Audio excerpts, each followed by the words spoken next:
ISL trophy হাতছাড়া হলেও চলতি মরশুমে দুর্দান্ত সাফল্য পেয়েছে মোহনবাগান।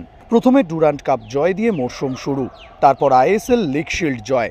আইএসএল রানার্স হয়ে শেষ করেছে আন্তোনিও লোপেজ হাবাসের দল। মরশুমের মাঝে কোচ বদল হলেও সাফল্য পেতে কোনো সমস্যাই হয়নি মোহনবাগানের। তাই আইএসএল এর ট্রফি জয়ের হতাশা ভুলে এবার এএফসি চ্যাম্পিয়ন্স লিগ 2 এর দিকেই নজর দিতে চায় মোহনবাগান টিম ম্যানেজমেন্ট।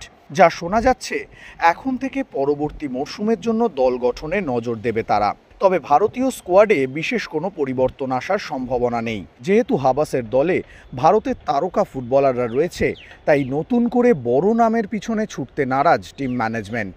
আগামী মরশুমের আগে হয়তো আশিক কুরুনিয়ানও সুস্থ হয়ে যাবেন। তিনি দলের সঙ্গে যোগ দিলে দলের ক্ষমতা যে আরও বাড়বে তা বলাই যায়। তাই এই মুহূর্তে নতুন বিদেশি ফুটবলারের ওপর জোর দিচ্ছে বাগান টিম ম্যানেজমেন্ট। ইতিমধ্যেই বেশ কিছু বড় নাম ভেসে বেড়াচ্ছে, যার মধ্যে রয়েছে আরও এক অস্ট্রেলিয়ান বিশ্বকাপার জেমি ম্যাকলারেনের নাম।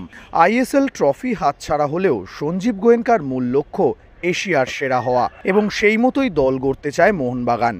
এএফসি চ্যাম্পিয়ন্স লিগ 2 এর গ্রুপ স্টেজে খেলার যোগ্যতা অর্জন করেছে সবুজ মেরুন ব্রিগেড। তাই আগামী মরশুমে মোট 8 জন বিদেশিকে সই করাতে চাইছেন তারা, কারণ সেখানে অনেক শক্তিশালী দলের বিরুদ্ধে মাঠে নামতে হবে মোহনবাগানকে। ইতিমধ্যেই নতুন কিছু বিদেশির সঙ্গে কথাবার্তা চলছে।